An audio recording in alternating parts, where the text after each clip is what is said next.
Hello, everybody, and welcome. My name is Sarah Hansen, and I am the Executive Director of the White Bear Lake Area Historical Society. It's my pleasure to welcome you tonight to our presentation on White Bear's Native American heritage. And I'd like to say thank you to the Ramsey County Library System, who is our partner in these programs over the years. I was actually looking back the other day and realized that we have been doing just about monthly presentations with the library system since 2011. So it's been 10 years that these things have been happening. So thank you for that support and partnership. We are also, this is a program that we are offering as part of our collaboration with the Many Faces of White Bear Lake, or the White Bear Area organization as well. So appreciate having Many Faces help promote and get the information out there and program information out there. And of course, it is funded in part through the Clean Water, Land, and Legacy Amendment through the state of Minnesota. So with all of that, the White Bear Lake Area Historical Society is grateful for the support and the interest. We have a large group joining us tonight, including about 250 people signed up for the presentation. So we'll let folks continue to join in and connect in, and hopefully get most of them there. While we're letting people do that, we will go ahead and do some introductions. So tonight, for our Zoom program, I'm sure most of us are experts with this by now, but the Zoom controls that are on your screen should appear either at the bottom or the top of your window, depending on if you're on a computer or an iPad or that sort of thing. You might have to move your mouse or touch the screen to get it to wake up, but if you do that, please feel free to use the chat box for help with any technical issues. And Rihanna O'Brien, our handy associate director, who is all things techie for us, will make sure to be able to try to help you the best you can from that standpoint. And then if you have questions about the content of the program, questions about as we go through the presentation, please put those in the Q&A box, because those can then be sorted and checked and kind of organized a little differently, and Rihanna can keep track of those throughout the program, answer some of the simple ones or that sort of thing, if they're answers that don't need to be done out loud, and then if they're things that are a little more complicated or a little bigger question, we can answer them as a group at the end of the program. So that way she can keep track of who's asking what. So I think that's the main part. I am going to actually unshare for the moment. Let's see if I can do this from a tech standpoint. There we go. So we can see all of us and introduce our other co-presenters. As I said, I am Sarah Hansen with the White Bear Lake Area Historical Society. And it's my great pleasure to have a couple of both community members and friends here with us tonight, and colleagues and many other things. I think we all wear a lot of different hats, but first off is Rob Thomas, who is best known around town, I think, as the executive director of Lakeshore Players Theater in town, but is going to share with us tonight.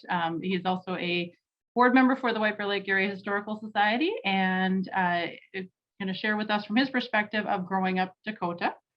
And then we have Lisa Beecroft, who is also well known around town as the director of Market Fest and many other special events in our community, and has her own marketing and events planning company in town, and is going to help us have a better understanding of her journey, more recent journey really, about learning about her Ojibwe heritage. So thank you, both of you, for being here, and thank you, Rihanna, for keeping us on track. And we'll go ahead and keep rolling. Everybody's so quiet. I've never seen Rob or Lisa this quiet before, so I find it entertaining that you're muted. I was just saying that's because I can't figure out the buttons. Normally I got the mute. Okay, I see what's going on now. You're smiling and nodding, and that's neither of you are ever that agreeable or quiet. So just I'm a little worried here. So anyway, all right. With all of that said, we'll go ahead and jump right in. As we begin tonight, I do want to remind folks that everybody's individual story is unique. There is no single story that represents an entire group or represents an entire community, whether that be an ethnic group or religious group, citizens of a certain community, race, or any other label that you can put on a group of people. So I want to make that clear, that there is no single story. Every story is unique. My story is certainly different than that of my parents or my siblings, just like yours is different than that of your family members or your neighbors or whomever. But there are a lot of commonalities, and that's one of the things that want to talk about as we go as well. So as a historian, my training is in research and interpretation, using documents, other resources. I think all three of you, I know Rihanna and Lisa for sure have seen me absolutely sort of geek out over documents and different things. And Rob, you've probably experienced or at least heard about it. So those are things that really draw me to the different topics that we explore. But of course, much of the history of Native American history of our area predates records like that and predates the 1850s sort of time period when it feels like Minnesota's history started. But of course, it goes much back much further than that. And I am learning every single day that there are a lot of other types of resources. And we'll show you a few of those or talk about a few of those different types of things as we go tonight. And so there is a lot of the history that we are getting a better understanding of and a better handle on as time goes on. So I will share again. Let's see here. Make sure we've got the right slides up. And go ahead and move you guys over and we're good. All right, we're speaking right to that point. This is a quote from the book Minnesota Makoche by Gwen Westerman and Bruce White. And I think it really sums that up beautifully. It says, Minnesota is rich with Dakota places. Dakota history is encoded in land and landscape of the state and the surrounding region. The challenge is to find that history wherever and however it is recorded and to understand it. So as we go, like I said, we'll talk about a few of those things and look at some of the records that are not necessarily just written records. So Rob, do you want to jump in and share with us a little bit from the terminology perspective? If you can unmute. Yeah, absolutely. Hello, everyone. And as Sarah said, I was raised in a Dakota household. My grandmother was born on the reservation, and her father and mother were one of the first Dakotas back to the state of Minnesota after the exile occurred in 1863. So we have a long family history and connection to Minnesota Makoche, and both having been forced to leave it and coming back and learning to live in Minnesota again. In fact, my uncle was one of the first Native American graduates of the University of Minnesota. I believe he was the 8th out of all of the graduates. He was number 8 for Native American graduates. So part of growing up in a Native household was constantly discussing terminology as it evolved and as it changed. And one thing I always like to point out, my grandma used to point this out too. She used to go into schools a lot, and she would come and she would bring some artifacts and she would bring some language with her and she would teach kids. And she said, everything's a teaching moment.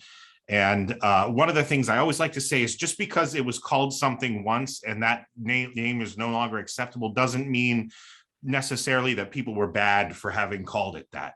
And her thing was, and what she learned from her parents and her grandparents was the Dakota way is to go about and do things in a good way with a good heart. So it's not about following a certain set of specific rules per se. It's about having the good intention and having a good heart. So especially when we're talking about terminology, that really, really comes into play because so many different people, even in the Indian community, say things differently. My grandma preferred the term American Indian.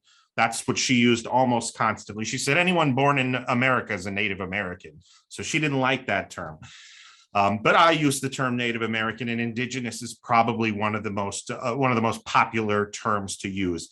First People and First Nations is traditionally more of a Canadian term. It's it's Indigenous for Canadians. So the U.S. tends to say Indigenous. Canadians tend to say First Nations. Now Dakota and Sioux is very interesting because Dakota is the original name. It comes from the word O-Dakota, which means a state or a being of peace, which I always think is very interesting. And Sioux has sort of become a derogatory term just because it was a name given rather than a name that was created by the Dakota people. So, but that said, it's still in a lot of legal definitions. For instance, my grandmother was born on the Santee Sioux tribe of Nebraska. That is the name of the tribe legally. That's how it's federally recognized. So these names are still in existence, despite the fact that most Dakota people prefer to be called Dakota and not Sioux. I think that goes a long way too with the Ojibwe and the Anishinaabe people.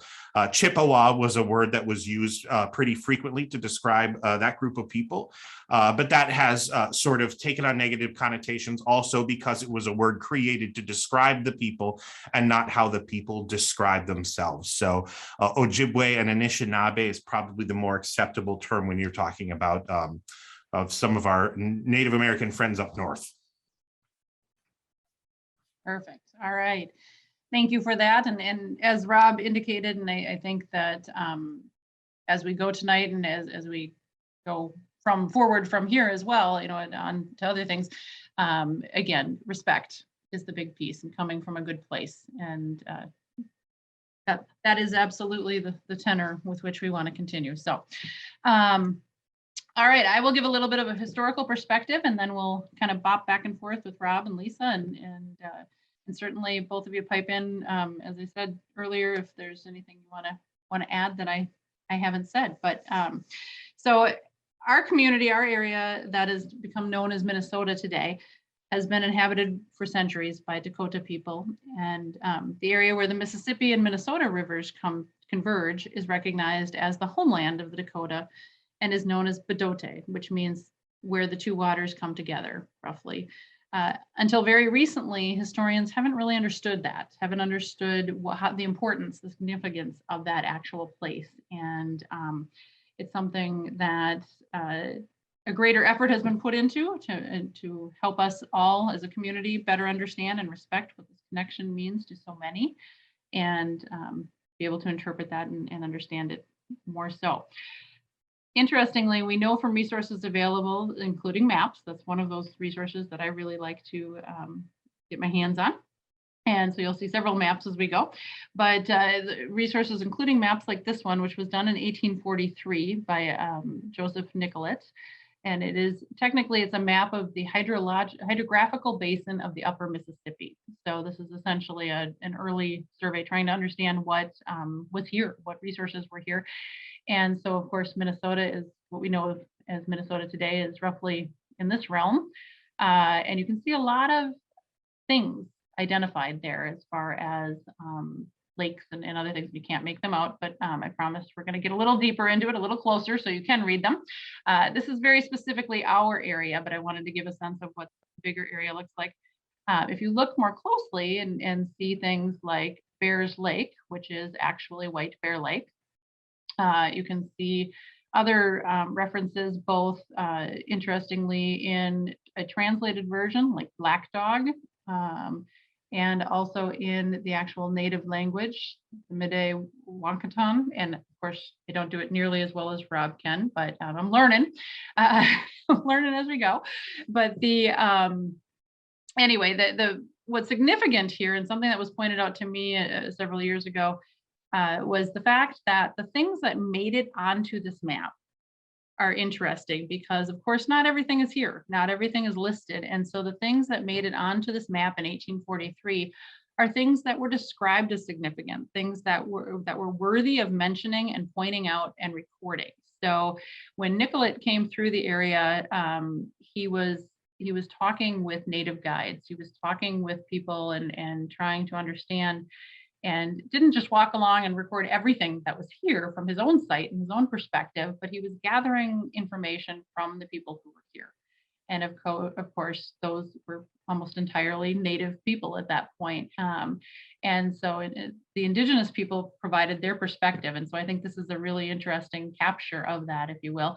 And so the fact that Bears Lake, for example, White Bear Lake as we know it, it made it onto this map in 1843 shows that there was some significance, some importance of that area or that place to the indigenous people who were here at that time. A lot of other things made it, and interestingly, of course, as we talk about the Dakota being in this area primarily, and you'll see Ojibwe words and translations to the north in the map as you go. And of course, they were more in the northern regions, as we'll hear about a little bit as we continue on. A lot of things that have made it so White Bear Lake is a variation of Bears Lake. Basically, Bears Lake was the Dakota was translated from the Dakota word Matobide, which of course is been shifted a bit, and it actually describes Matamidi, or is been transferred to be Matamidi today. So we have Matamidi on the east shore of the lake. We have Bears Lake or White Bear Lake for our lake name, and we have a number of other names, indigenous names that appear. Although this one, we did talk a little bit about it as we were preparing and researching and going through things. This one gives us a little bit of a quandary. And if there's anyone out there who knows why this may have happened, we'd love to hear from you. But interestingly, Mataska, as it is known locally, or Matoska, as it would be pronounced more properly in Dakota, Park, and of course the high school yearbook and other things carry that name, and one of the elementary schools as well in the district. But the park specifically is intriguing to me as a historian, because up until 1910 or so, the park was known as Canary Park. You can see the park highlighted here along the lake shore and near the bridge to Manitou Island.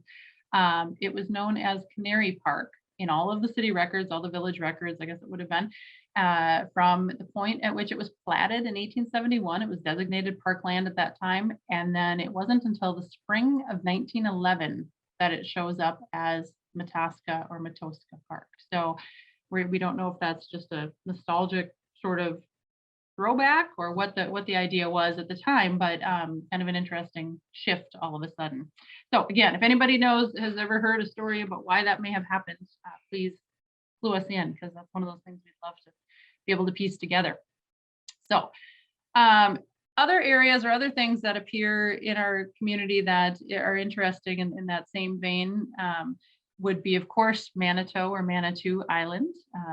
It's Manitou or Manitou means spirit. I believe it actually means spirit in both the Dakota and Ojibwe languages, as I understand, but and many others actually. But that is certainly the name that's been ascribed to the island in the center of our lake, or in the middle of our lake. And then another one that's always interesting to me is Onika, just to the north of us, Onika Township, which of course is mostly in Hugo now, but there are some other things that retain the Onika name, and of course the Onika School.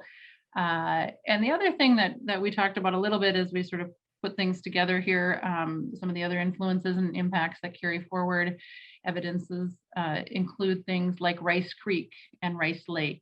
Those are very much directly related to their original purposes, or their early meaning, if you will, during Native times. So we continue on. The area known today as Minnesota was created, of course, so this is kind of feeds into all of that, created through the heaving and the melting of glaciers, creating all sorts of different landscapes and lots of lakes, as we well know, and rivers, which made it a wonderful place for people to come. The sandy soil and rocky soil didn't always make certain areas fertile, and then it made other areas, depending on where they pushed things around, and good for different growing. These features, of course, are directly related to the vegetation that can grow and the animals that can be supported, which in turn attracts the people. With a thorough understanding of the land, Indigenous people made a seasonal migration through this region, spending much of their winter season hunting and living in the wooded areas, and trapping and maple sugaring in the early spring season. Villages were established in the warmer months and were often at known places and reused year after year. So that pattern continued, typically annually. The Dakota and the Ojibwe, who had migrated west from the Sault Ste. Marie area and the Chequamegon region near Lake Superior, have lived together for generations in what would be known, what would become Minnesota. And of course, as with any relational dynamic like that, where two groups live closely with each other, things were not always peaceful. But both the Dakota and the Ojibwe had a view of the land not as a possession, but as a living entity, and treated it as a relative or a being.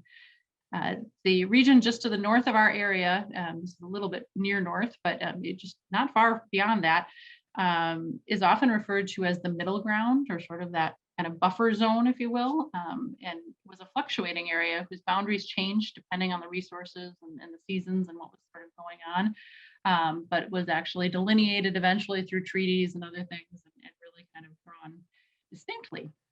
But we have influences from both Dakota and the Ojibwe in our near vicinity. So, Sarah, can I jump in for a second? please do. I just, you talking about the Dakota connection to the land kind of spurred a story in my mind, and I just wanted to share just because I thought it was interesting and connected to that.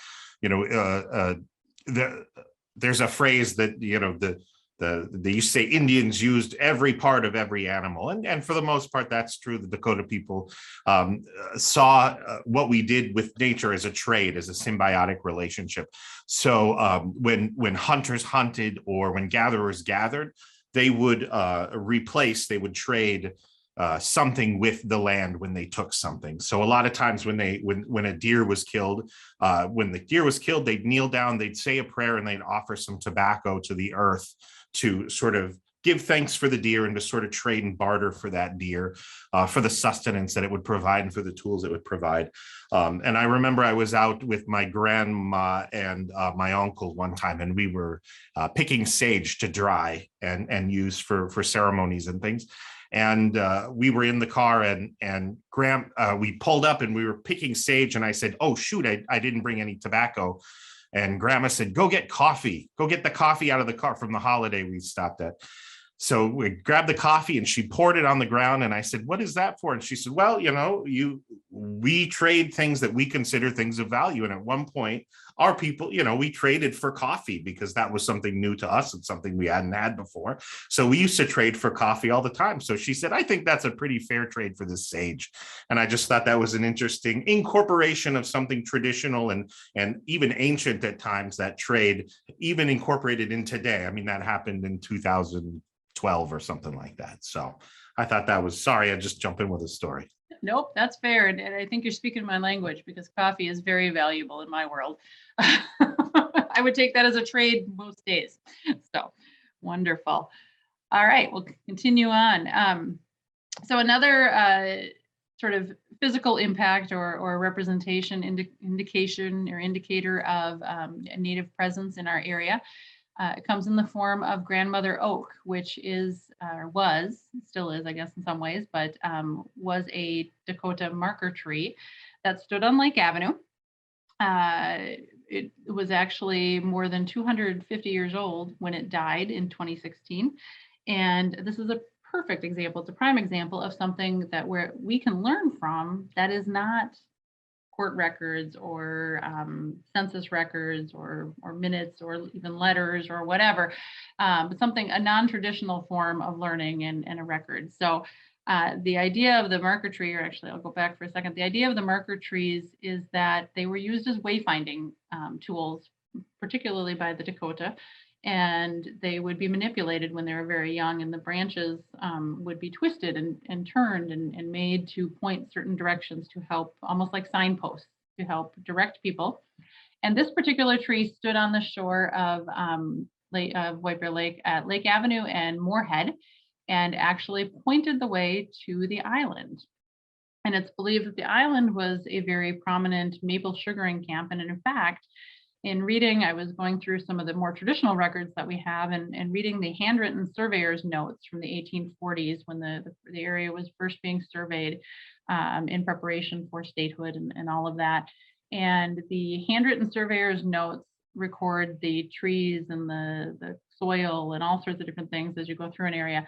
Interestingly, they talk about bur oak, which is what grandmother oak is, bur oak and white oak like crazy all over the area. And we've got tamarack and ash and other trees too.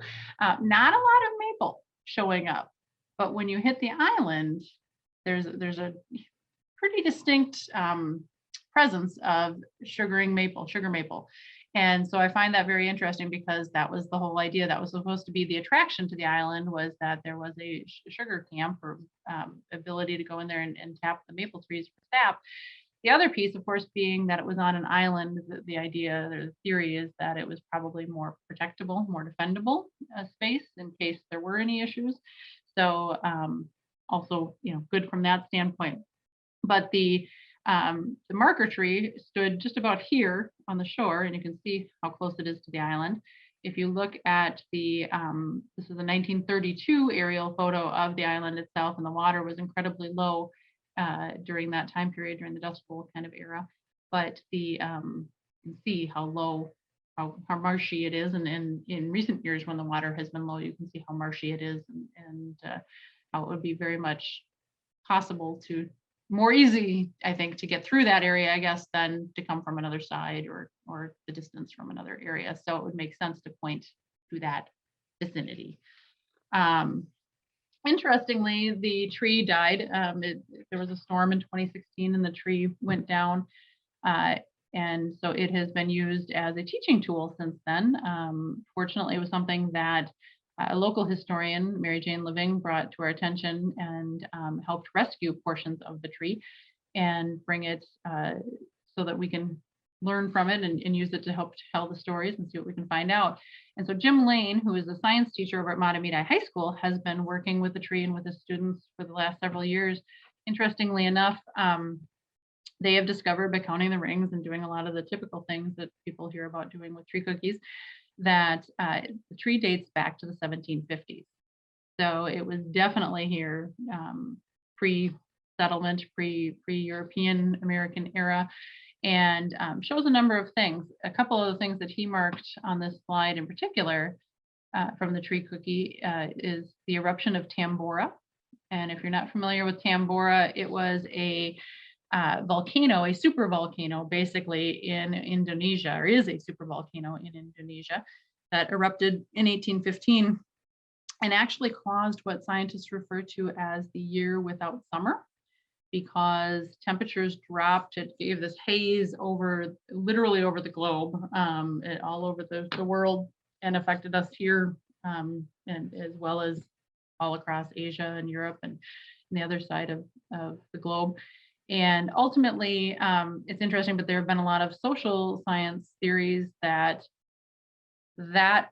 impact of that 1815, 1816, 1817 time period, where the growing seasons were affected, the temperatures dropped dramatically, food was scarce, natural food, which is what was available, was scarce, animals were dying, people were dying and weakened. This is also very much the same time period that settlers were arriving in Minnesota and Fort Snelling was beginning to be established. Things were happening in that realm. And so it's kind of an interesting piece of an interesting dynamic with everything coming together at that time. And so could help sort of understand or explain to a certain degree how some of those changes took shape as well in those very early decades of contact. Of course, you can see other things, and as the rings go on, you can see good years with nice lots of water and things, and then you can see all the tight lines here of the Great Depression, of the Dust Bowl and the Great Depression and the drought, and then again continuing on 2016 when the tree no longer lived. So a portion of the couple segments of the tree are actually at the Filibrand House in the front yard, and we use that as a teaching tool to help try to explain this, and again, the fact that we have a lot of resources, a lot of information that comes from places other than the written record, and that we don't have to just rely on that. So it's a nice reminder of that as we gather. So if you go by the Filibrand House and you see this out in the front yard, it is there on purpose. We are trying to learn from it. We are trying to let it return to nature as well. So it is continuing to do so. But we are using it in hopefully a good way to try to learn more and do better and see what we can find out. So as European Americans made their way to Minnesota, what it would become Minnesota, into this area, things again got more complex, as you can imagine. And the more people and situations and perspectives you add into any situation, it gets more complex quickly. But European contact brought a view of boundaries and land ownership that was very different than what I was describing before. And of course, those viewpoints were applied to this area, and people were restricted on where they could be, what they could do, and certainly that was different than what we had had in the past. And of course, the introduction of alliances between different groups, between indigenous people and fur traders, for example, and other folks looking to trade, and indigenous groups and military units created all kinds of different relationships and alliances and conflicts as well. So dynamics were constantly changing. And so that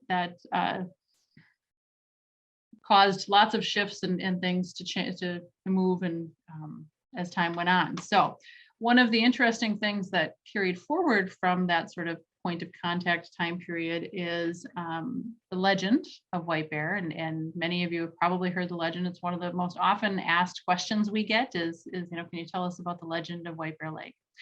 And usually Rihanna and I in the office kind of chuckle and say, which one? Because I think we've lost count, but there are literally dozens of variations of the legend that we have now found in different newspapers and publications and books and things that pop up. And it is the very common, probably the most common or most well-known link to our past from a Native perspective. And those many variations, like I say, have been recorded in one way or another. Most are similar. Some vary completely and are totally out there from the same premise. But the standard concept that has been passed down over the years for most of them is actually the idea of a man, a woman, and a bear. And interestingly, Mark Twain, who you see here, shared the most popular version of the legend in his book, Life on the Mississippi in 1883. He's suspected to have heard the legend when he came through town on a train in the middle of the night, going from St. Paul to Duluth. So Twain wrote about White Bear in a couple of different places in his book, and as far as we can tell, never saw it, never saw White Bear, at least not in the daylight. He went through the train station, but that's okay. He did, of course, in his typical way, did share the story, the legend of White Bear Lake in a tongue-in-cheek sort of way and a bit of a satirical sort of way. It is probably not the nicest recitation of the legend, but probably the most popular. The what I would consider most likely to be the closest to any sort of true legend, if the legend really came from the Dakota and really was something that was passed down orally and part of their tradition, I would say that the most reliable version probably appears on the plaque that sits by the gazebo in Mataska or Matoska Park, and is actually has been there for decades now. But that legend is actually taken from a letter written by Byron Smith that he was writing to his relatives in 1855. And the main reason that I say it is what I would probably think is the most reliable. I'm not saying it's entirely reliable, but probably the most reliable is its proximity to that time period, in the sense of being early in the settlement of the community and being not having quite so many transitions and so many stories passed, so many versions, so it passed along as time went on, and so probably the least altered, if you will, in that case. Interestingly, the legend has taken on a life of its own in many ways in our community and has shown up in a lot of different places. And there's an embodiment of the legend that appeared on Manitou Island for many years as a bear carved from the trunk of what was believed to be the elm tree. They talk about the people meeting in, let's see, what does it say? The branches of a large elm tree. And this is actually on the north side of the island. And that elm died of Dutch elm disease in the 1980s or 90s. And the trunk was carved into a bear, which you see here. Sadly, this bear has actually, or this carving has actually just disintegrated and is no longer. But a new one, a different bear was carved as well. So they've been trying to maintain that feeling or that part of the story and be able to carry it forward. So, but again, the legend and the romanticism of it has attracted people to that story for many, many decades. But the most distinct and significant indicator of Native presence in our area would be the mound grouping, the burial mounds that were along Lake Avenue. Here in a map done before 1900, I think it was 1880 something. I'm sorry, no, might have been 1870 something. I'd have to get the exact date, but it was published in 1911. In any event, the map was done and indicates 10 mounds. As you can see here, they're numbered 10 mounds from here all the way out. And today, only one of those mounds still remains. This area is the area from Clark Avenue to Highway 61 along the lake. You can see the lake shore here. And only one of those mounds still remains today. Interestingly, this is a perfect example of a situation where we've had a story passed along and even records like the newspapers and the local accounts of what was going on at this time tell a version of the story that we have shared for many years and that we had some clarification on. The story itself hasn't necessarily changed dramatically, but it certainly has shifted a bit. And interestingly, the largest of the mounds, which you see here listed as number 1, you can see how the road, this is Lake Avenue, you can see how the road actually went around it. I think it was even a bit more significant than that, as you can see in some of the photos here. In fact, this one will show you, oops, now I'm jumping all over. This one will show you about 1885. The road actually curves, comes along and goes this way. You can actually see a walking trail going right over the top of the mound and around as well. But the interestingly, this mound was the largest of the 10. It was considered to be a hazard for many years, and from about 1880 or so, it was there was an effort to remove it, to have it removed to straighten the road. It would make things safer. It would make things easier. There was a hotel owner in town who had a hotel off on the shore across the bay over here who wanted the view of his hotel not to be obstructed. There were concerns about safety because of the road, and there were just general, issues. People complained about things. There was a movement by several folks to not. It was a big controversy, even in the 1880s, if you will, and it took about a decade before a decision was made. But ultimately, there was a movement by some folks that it should not be removed, and for a variety of reasons. Interestingly, this particular topic is near and dear to my heart because that particular mound actually sat on my great-great-grandfather's property at Shady Lane and Lake Avenue. And so interestingly, my great-great-grandfather, William Marcoux, was a former Episcopalian minister. And I think that because of that religious background, the sanctity of life and the sacredness of human life, regardless of whose life it was important to him. And so I think that he did not want the mound removed. I know he did not want the mound removed. He fought to have it stay. With that said, I look at this photo, and this is actually part of my family or some family members and probably some friends. And William's son, William, who had built a gazebo on top of the mound to picnic on it and be able to share social time or whatever, which was very common. There was a huge push to not remove these mounds across the country. There are many mounds. White Bear is not unique in that sense, but there was a huge push to not remove these mounds for a variety of reasons, not the least of which was that they were tourist attractions and something that drew people to the community. So as a resort community, as White Bear was, that was considered an asset and something to bring folks to town. You can see in this clipping from 1879 that as you read along, it talks about their outing at White Bear and it says that the boat finally was brought to the shore at the dock of the Masonic Commandery, where the party inspected the camp, strolled on Indian mounds, viewed the beautiful cottages, took a peep at the Williams house, and then wended their way to the depot.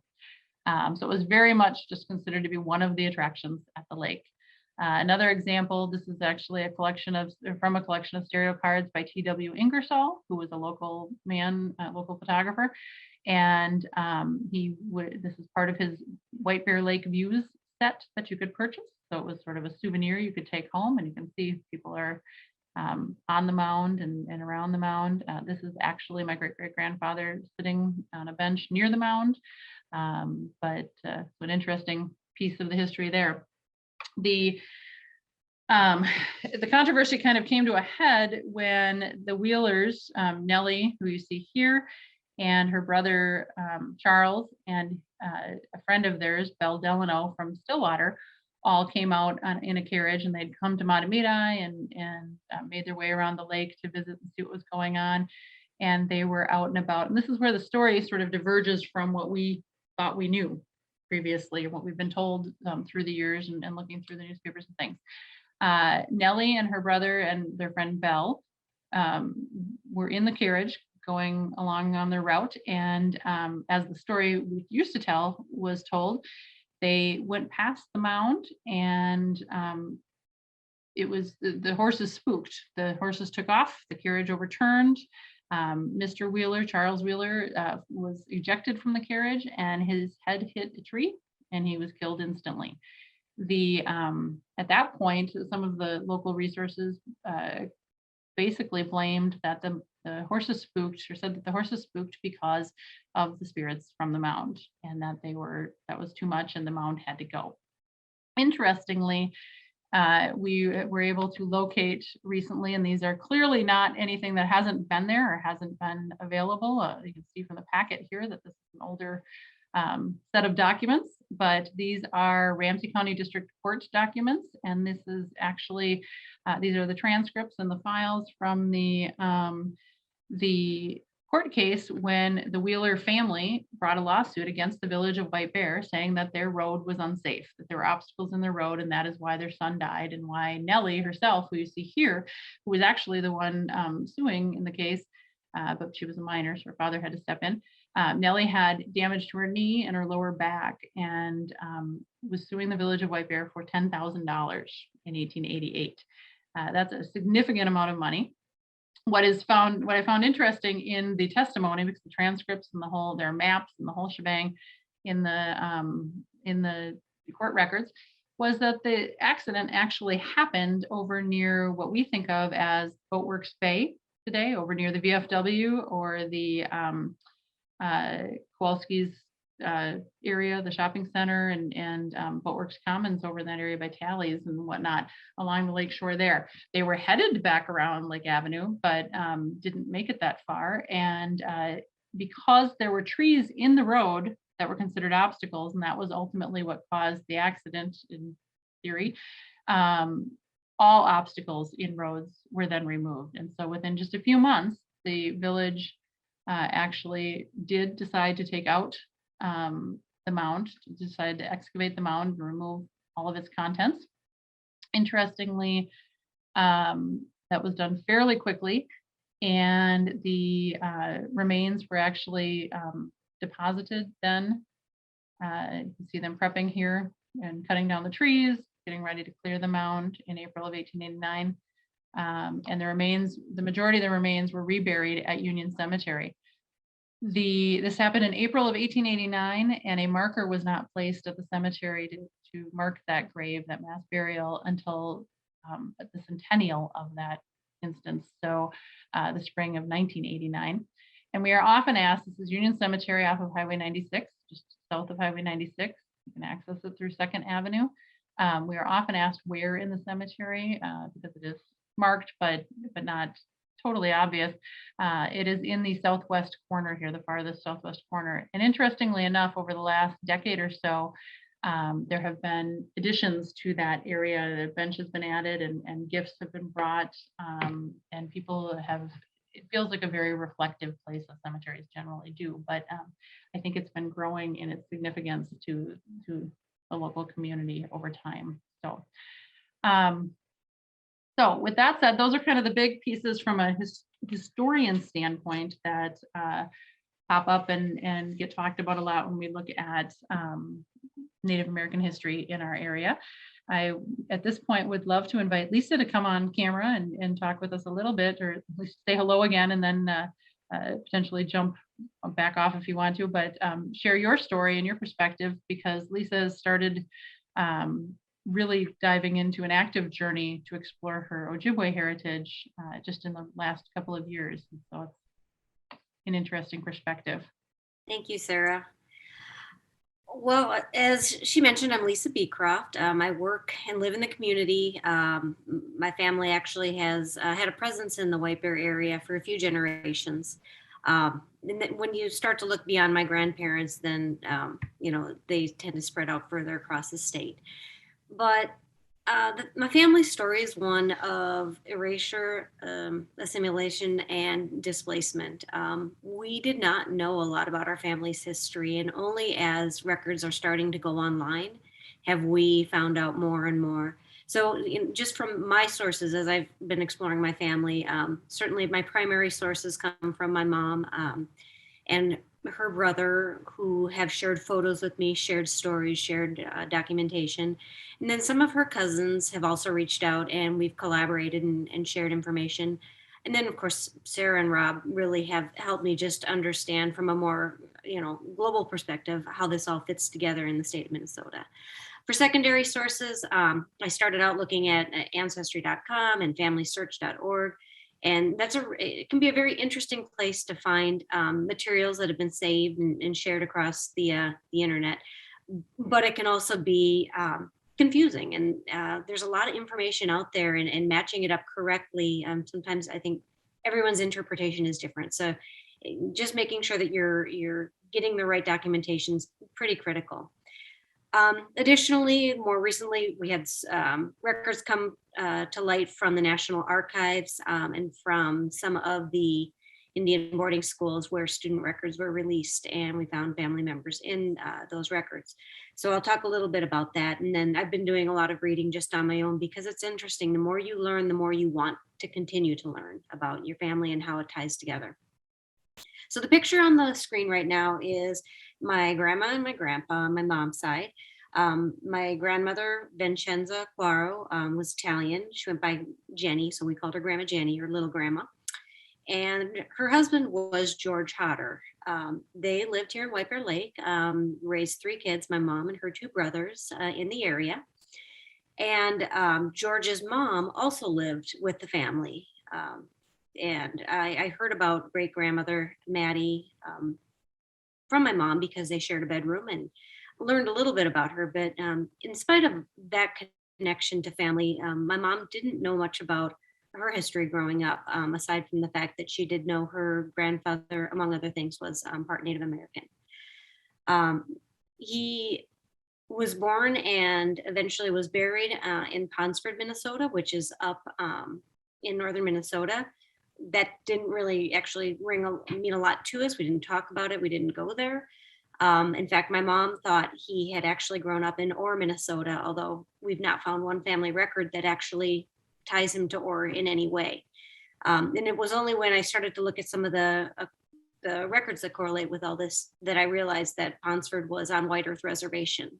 And at that point, I went back to my mom and said, "Did you know he lived on White Earth?" And she said, "No." And so, the records then that started to fall into place sort of told the story that I'm going to share with you. Sarah, if you want to move ahead. Notes so I don't forget things. So almost immediately as I started looking at records, one of the things that popped out to me were the Indian census rolls that were tied to my grandfather's records. When I first started doing family research, I'll be honest, I was looking to find out more about my grandma Jenny. It was very romantic to me and my siblings about, she comes from an Italian family, and we knew that family more. So that was very much a part of my growing up. Didn't know much about my grandfather. And so when I started to do the research, I could really not find much about my grandmother. Her records were international and they cost extra money to access. So as I was looking around in ancestry.com, I realized there was a lot of information on my grandfather, who I hadn't known much about. Um, and maybe Rob can even speak to this at some point, but my grandfather's family was tracked a lot more closely. There were records on every family member, um, as far as like what their blood degree was, where they were living every so many years, sometimes every year. It was really surprising. It is, Sarah and Rob both mentioned at the beginning. Typically, when they were referring to the tribes, it was Chippewa or White Earth. It's also interesting that on family records, sometimes I would see that they would list themselves as Chippewa. Sometimes they would list themselves as Indian. Sometimes they would list themselves as mixed, and other times they would they would identify themselves as white. And I have to wonder what was happening at that time in their lives where they classified themselves differently depending on the place that they were leaving their information. So the top four records, Harry, Louisa, Walter, Helen, that's my grandfather, his sister, and his mom and dad. Even though at that moment in time when my grandfather was a teenager, they didn't live on White Earth at that time. They had moved into the Twin Cities area. They were in St. Paul, but they still continued to show up on the Indian census rolls annually. Similarly, there's other relatives too. One family was in Michigan, in fact, and they were still being recorded on the Indian census roll. So something I have to learn more about, and maybe, talking with Rob or others, I can find out, how did they decide who shows up on the records and who doesn't. But that's what I have found so far.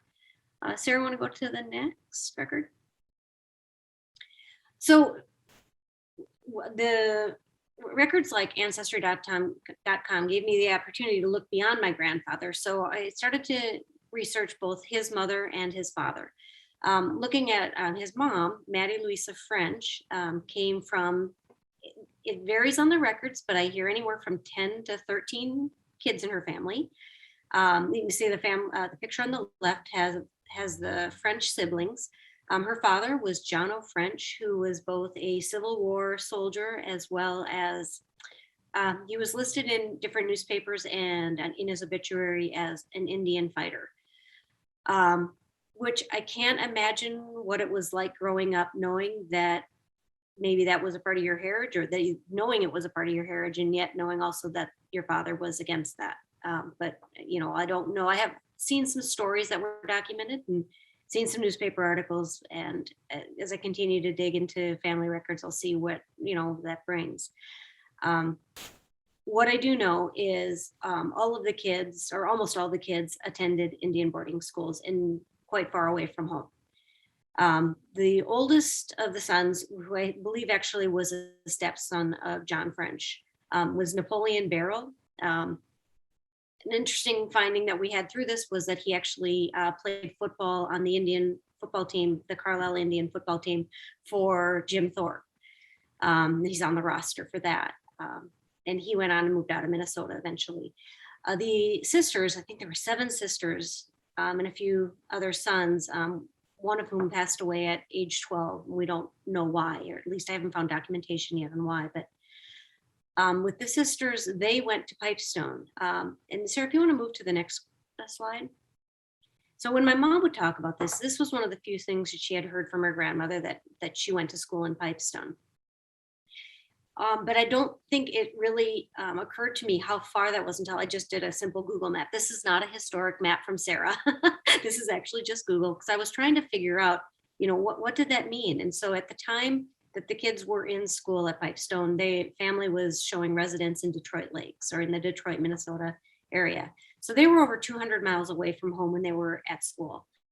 If you go back to that picture real quick, Sarah, you'll notice by the way they're dressed, their outfits are very anglicized, and if almost not a little frilly and fancy, from what I would have thought for a family at that time period. But I do know that John O. French was kind of a significant character in that family, and kind of dictated how everything was, how they lived. We'll go ahead and go back one more again. Okay, so when I first found the records for Pipestone Indian Training School, I found several of the siblings listed in those files.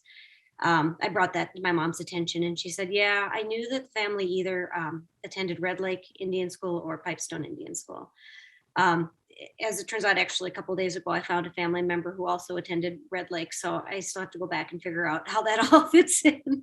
And these records have all, I swear, have come about in the last year or two, because some of them, when I first started looking, I didn't find them. And now when I search, things are popping up, like the Carlisle records that I'm finding.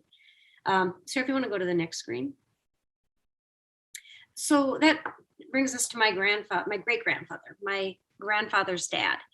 My mom said she never really knew much about him. He had passed away before she really was old enough to remember him. And in his documentation, nobody, or at least my mother, wasn't aware that he had Native American heritage in his background.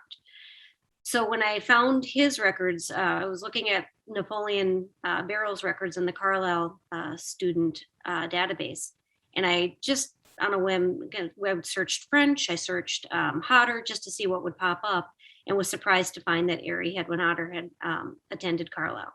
The record that's in the photo next to the photo of the two boys is actually the application for enrollment in a non-reservation school. Talked about his other two schools. He attended Ponford District School through 4th grade, and then a school called Detroit through 8th grade. Now, if I look at the boys in the picture, the boy on the left is my great-grandfather, Harry Edwin Hodder, and the boy on the right is Herbert Franklin Hodder. Notable things to me, and Sarah and I talked about this earlier, they definitely don't look a lot alike, but as I've been unearthing family records, sometimes I have found different siblings might have different parents, but both of these are the sons of Marianne Visner, or excuse me, not Marianne. I'm starting to get the great great grandmas mixed up, but they have the same mother. I question maybe the father, and that seems to be the case in some of the family records, as last names differ on the same records. But their dress is so military and fancy, and if that is kids at the junior high, middle school age, it does make me wonder where they attended school and why they had uniforms that looked like that. So it's something that I will continue to look into. Not all school records are digitized yet. So in some cases, I know I'm going to go seeking out paper copies of records. Pipestone, Carlisle, all of them are continuing to put records online. So as I look deeper into our family history, I'll hopefully find more. Can you go to the next screen? So what is interesting too about Harry Hodder and his time at Carlisle Indian School is that it only lasted a few months, unlike Napoleon, who was in the school at least 3 years. He arrived in August and he deserted in September. Now, he was 17 years old, and Carlisle, if you haven't heard of it, is in Pennsylvania, not in Minnesota. So how he got there and how he got back, I don't know. I'm sure there is a story there to be told, but he only made it a month there before he deserted, and he somehow made it back to White Earth and to his family. Eventually, then the story goes on. So if you want to move ahead one more time. Between both my grandfather's mom and dad, a lot of the connections they had to the Ojibwe Nation were pretty much removed through any schooling that they had. The picture that is showing here is my grandma Jenny in the lower left, and then my grandpa George right behind her. And then all of the people to their right are the French siblings. So, I mean, all of them left White Earth. With the exception of my grandfather, who, after he divorced my grandmother when I was a teenager, he returned to northern Minnesota to Ponsford, and he died on the reservation. So, you have to wonder what their experiences were as kids and how it impacted them, in the fact that all of the siblings left and ended up in the Twin Cities, in Michigan, one ended up in South Dakota, but none of my grandfather's maternal side stayed in the White Earth area. So it's a journey. I'm not done. I'm definitely not an expert. There's still a lot to learn, but it's definitely interesting to learn more about my family. Thank you, Lisa, for sharing that. I know it's been something that has been new and ongoing and a very big learning experience for you. So we appreciate that. And I find it fascinating that one of the points we wanted to carry forward tonight is that Native American heritage or Native American history of the White Bear area is not something that ended 150 years ago or 200 years ago or whatever. It is an ongoing thing, and it is there are Native American people here today, many in different nations or different tribes than just the Dakota and Ojibwe who were here initially or originally, but certainly in other combinations as well. And I should mention what brings us to White Bear in this case. My grandmother Maddie and then her sister Mamie both ended up living with their families in White Bear Lake. Yeah, so several generations ago coming to town and yeah, so wonderful. All right, Rob, you are up. We've saved all the time for you at the end because we like to talk, but we'd love to have you come in and share. I will stop sharing my screen and let you go ahead, and I think you have the ability to share yours. Sure, and I can be pretty brief, despite common opinion. But let's see here. We have good stuff to share, so go ahead Yeah. and do so. And folks, if people want to drop off and need to go, they certainly can. We are not offended, but we are recording, so we can always make it available if they want to jump in and watch later, if they have other places they need to be or that sort of thing too. So, but off you go. Yeah. So, Sarah, can you see the presentation? I'm sorry. Is it Yes. there? Sorry, I Okay. already did. Okay, good. So, hello, everyone. As I said earlier, we said my name's Rob Thomas. That's my legal name, but my spiritual name given to me by my grandmother is Wokiksuye Yuhamani, which in the Dakota language means walks with memories. As we said, I'm a Dakota descendant. My grandmother, as I said earlier, was born on the Santee Sioux Tribe of Nebraska Reservation in Niobrara, near Niobrara, Nebraska. But her father was born on Badote, according to our own family history. And that's, of course, Sarah mentioned it earlier, but that's now frequently referred to as Pike Island. But in the 1850s and 1860s, our family, our people, were members of Hushasha's band, which is also known as Red Legs, member of the Wahpekute. And we lived in a little bend on the Minnesota River in the state of Minnesota, or as we used to call it, Minnesota Makoche, which means the land where the water reflects the clouds, or the white clouds in the sky, or the gray clouds in the sky, depending on who you're talking to. So this is my family directly. This is my on the right here is a picture of my grandma. Is my kunchi, is the Dakota word for grandma, is the little girl on the bottom. That's her brother Reuben and her sister Laura with her there. And on the left is them a little bit later on. And one of the stories I like to tell when I talk about growing up in a Native household is when I was dating somebody. I was living in Florida, working for a theater down there, and I started dating someone. And she said, "Oh, your family is Indian. Did you grow up in teepees?"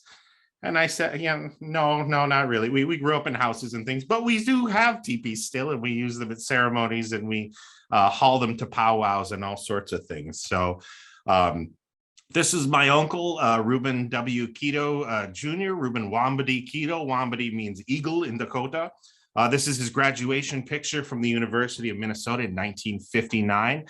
To the right is him accepting an award from the Minnesota Indian Education Association several decades later. That's his daughter, Ramona Keto Stately, who works for the Minnesota Humanities Center and the We Are Still Here project.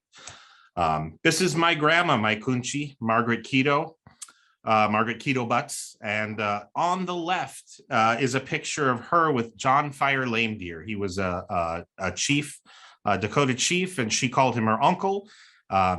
Lisa and I were talking recently, and one of the things that we said that I told her that John Fire Lame Deer told my grandma, and told many, many people, but grandma got to hear him say it personally, was, "One drop of Indian blood makes you Indian." And I think that's a really important saying as you take a look at my complexion right now. I'm pretty pasty. In fact, my cousins used to call me the Windian, which meant the white Indian, just because I came out looking like this. And some of them came out looking like you would assume a Native American would look, more like grandma there. But it's important to say one drop of Indian blood makes you Indian, because that's how a culture that had genocide perpetuated against them and were decimated and dwindled down to next to nothing in some situations. That's how we continue to survive. And that's how in some situations we continue to grow. And as long as we're coming at it with a good heart and passing our stories and our memories and our traditions to our sons and daughters and nieces and nephews, we keep that tradition alive. And a group of people that was supposed to have disappeared off the face of the planet lives on today, right around you, all around you in White Bear Lake and around in the grocery store. And you may not even know it. And like Lisa, you may not even know you have some ancestry in you yourself. And I am always encouraging people to track that down. If you suspect anything, track it down, because it doesn't have to change your life. But I think it's important for all of us, regardless of what race we are, to know where we came from and know who we come from, because we as Native Americans believe, and it's starting to be backed up by science a little bit, that everything we carry with us is in our DNA, it's in our blood, and that includes everything good and bad. That includes trauma as well. We can pass that on simply by passing on our DNA, and the more we talk about that, the more we start to end those cycles of passing that trauma on to the next generations, and the more we start celebrating rather than lamenting. I'm going to go through these a little quickly just because for time reasons to get to. Oh, this is a good follow-up.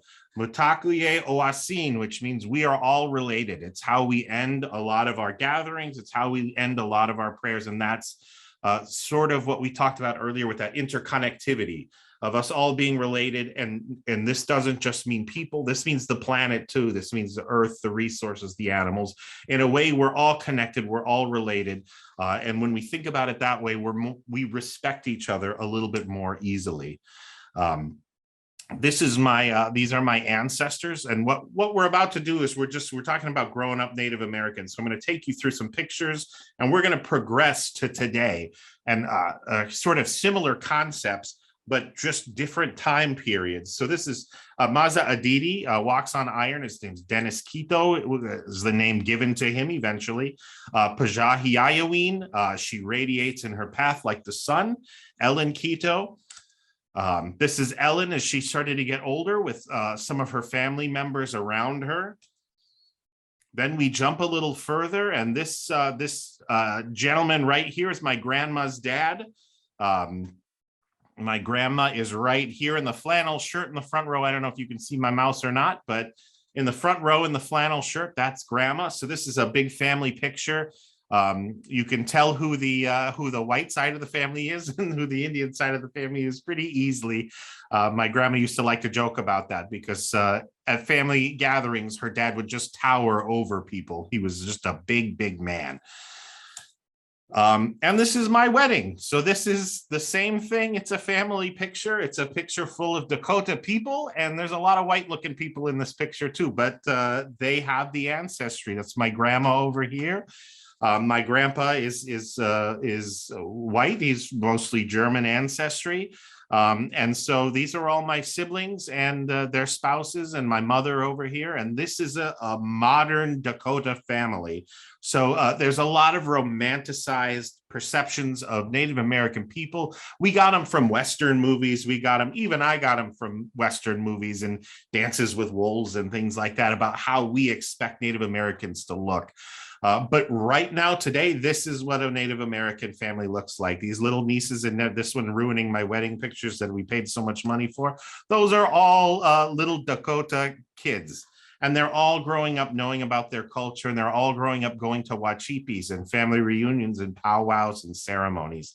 And they burn sage, and they go to church sometimes with that family, and they go to spiritual ceremonies with my side of the family.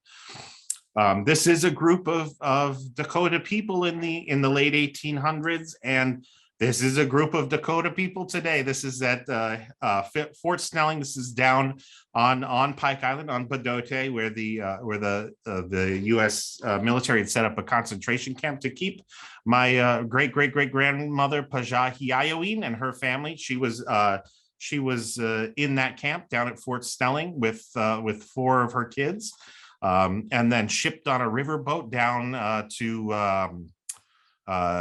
to Iowa and over to South Dakota, where they set up a reservation before she migrated her way down to Santee and met up with with her husband, who was actually sentenced to be hanged after the U.S. Dakota War of 1862 had his sentence commuted by Abraham Lincoln, and served the rest of his time in a prison down in Davenport, Iowa, before he was released, and they restarted their family on the Santee Sioux Tribe of Nebraska reservation.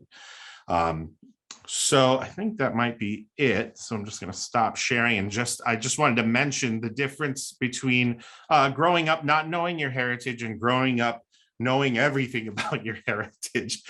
We used to joke a lot about how grandma would come and get us out of school, and we'd never know why. We'd never know what for. And we'd say we might be going into another school to pass out candies and to teach kids how to say thank you for the candy in Dakota with her, or we might be headed to a protest, because we did a lot of protesting when I was growing up.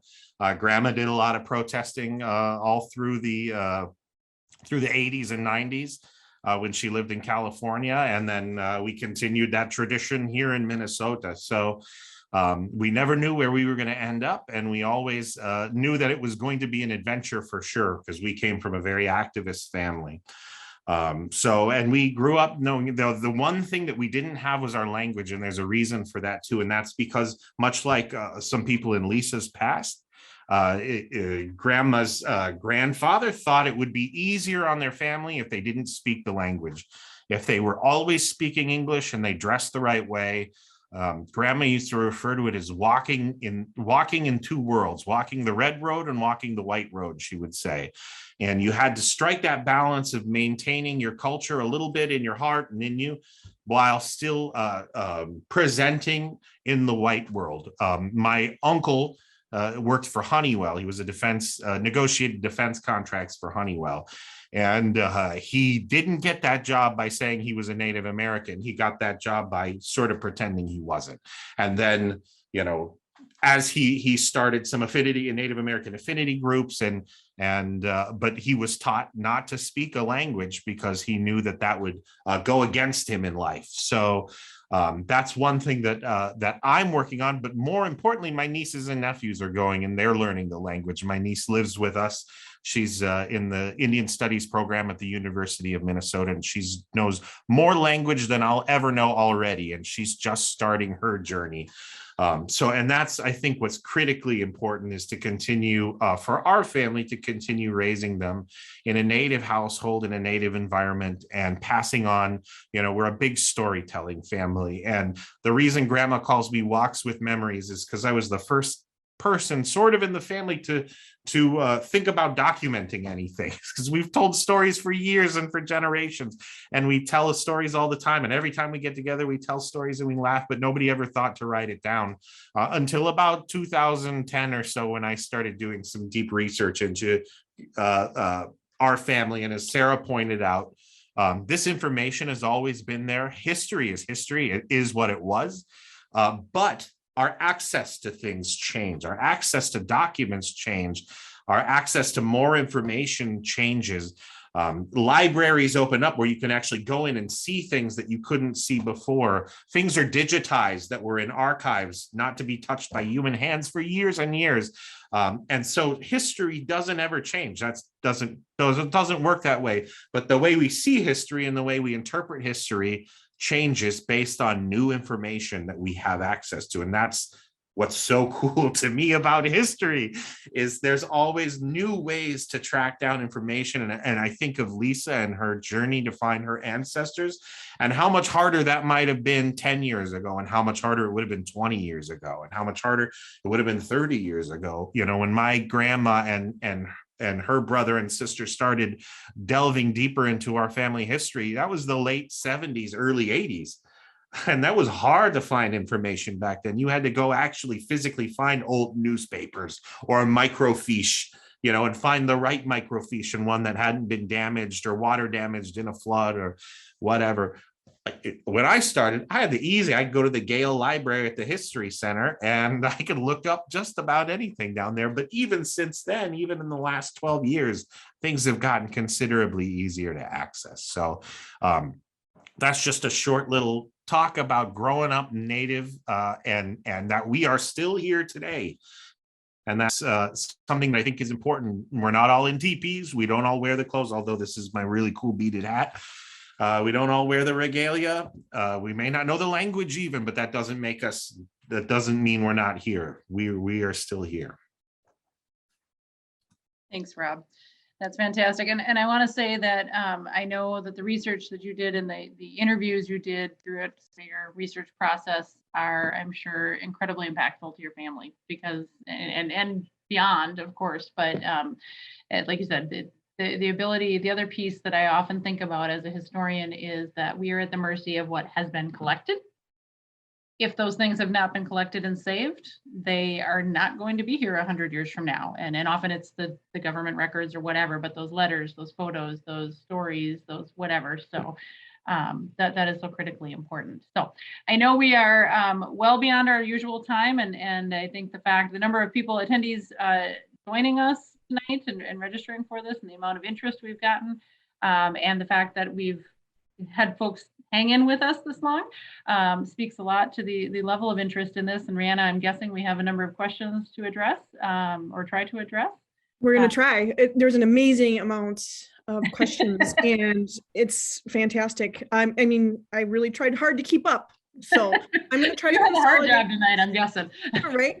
You guys kept me busy tonight, which is absolutely fabulous. And thank you everyone for sharing their stories. Honestly, it's been super incredible to listen to. So first off, some of the main questions are resources. So I'm kind of compiling some of these questions right now, whether it's wanting to find out more sources or legitimate avenues to research conflicts between the Ojibwe and the Dakota. So sources to help with pronunciation of Native American words, history on how some of the tribes have changed or merged. Is there something that we can lead people to for accurate information? Rob, you may be a better one to answer this, but I would say that it's probably not a simple answer and that we could maybe compile a list to put on our website. That would help folks long term. That might be something that we can pull together. But did you have any quick responses or suggestions? I know the Minnesota Historical Society has some wonderful resources, but that's what I was going to say, sir. If you look at the Minnesota Historical Society Press in particular, has released a lot of great books by Dakota authors. Talking about the language, talking about names and where they came from. And I think there's a lot of great resources there. Those books, a lot of them can be checked out at your local library, most likely. But if not, you can buy a lot of them at the History Center, has a little shop with a lot of books in it too. And I would also add that the Minnesota Humanities Center has some wonderful resources as well. The Why Treaties Matter exhibit and related items, and they do a number of programs and different things, tours and different things too that I think are incredibly valuable and I think have a research list as well. I think the U of M has some good resources. Well, I know they have some good resources as well. And I mean, it wasn't a part of tonight's conversation, but you introduced us to Mapping Prejudice a few months ago, and that's an area I think that we're going to want to continue to watch because it shows again how maybe Native Americans were hidden in our community and we didn't realize that they were right in front of us. Mm-hmm. Yeah, and we're anxiously awaiting more of the Ramsey County segment to be released on that. So more to come for sure from that perspective as well. Okay, ready for the next one. The Dakota homeland was Mille Lacs per a 1688 French map and per Dakota origin. It was 1700 that the current Bdote has become the new homeland of the Dakota. Why has this change become so prominent in current history? If anyone had an answer for that. Good question. Well, I could say yes, absolutely. There were Dakota pretty far north in Minnesota, Makoche. I will tell you, I am not looking at it from a perspective of I have done all this research and I can tell you exactly why. But I will tell you that in my family, in the oral history and the tradition of my family, that Badote has always been sort of the sacred where life began, essentially the Dakota version of the Garden of Eden. For the most part, that's where our world began, according to my family. That doesn't mean there weren't people up in Mille Lacs. In fact, we know there were, and I believe there was a battle in the 1700s where an Ojibwe band pushed the Dakota out of there and further south. So we know that that's a fact. I have never heard of Mille Lacs area being sort of the center of homeland for the Dakota people. I've always known that to be Badote, but that's again just family oral history passed on in my family. And I would add that I did my master's thesis actually on Mille Lacs Catheo State Park and the land evolution of the park, which of course has a Dakota village within it, and that has been studied by archaeologists and other researchers. Long story short, I think that the word homeland has a broader meaning than maybe what is meant when it is used for Badote, if that makes sense. Badote to me is more of the birthplace or the place, but homeland is more the territory or the larger region. And I think that there may be a difference in that sense too. But again, not an expert by any stretch of the imagination on that specific aspect, but so. Okay. All right. This one's an interesting one, and I've heard versions of this, but I don't know. We'll see. I've read that the land just north of the Hitching Post Motel in Forest Lake was a boundary line at one point between the two tribes. Is this correct? That would be about right. I'm not totally familiar with the Hitching Post, but those boundary lines did shift a little bit over time. And like we said, it was definitely just not far north of us. So Forest Lake would make sense. It's kind of moved as time has gone on, but with different treaties and different agreements and understandings. So I would, again, not an expert on that specific section, but it makes sense to me. Yeah, I think we talked about earlier today. There's a section of land that was, I think it was the treaty of 1855, where a big chunk of land was negotiated for, and half of the chunk over sort of that Forest Lake area was signed by Ojibwe tribal leaders, and below that in our area was signed by Dakota tribal leaders. So that does, make a certain level of sense. Gotcha. All right, thank you. So now we have several questions, and forgive me, I'm kind of scrolling back and forth as we're doing this, about the mounds. So first one was, do you think the mound cottage is really a burial site for the last body that came out of the demolished mound?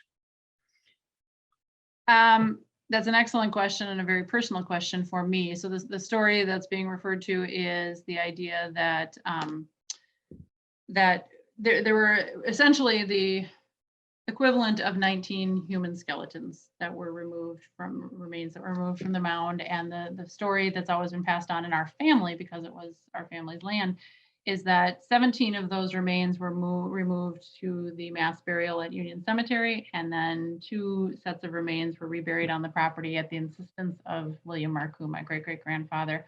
And ultimately, as a child, I grew up not far from there, and as a child, I was always told that story, so much like Rob's oral tradition and Lisa's family stories, and the things that get passed along. I was always terrified to ride my bike along there because there were supposed to be a graveyard in the down the street. And interestingly, I have spoken with 2 of the last 3 state archaeologists and said, okay, what can we do to find out about this? How can I figure this out? This is one of those things that always intrigues me.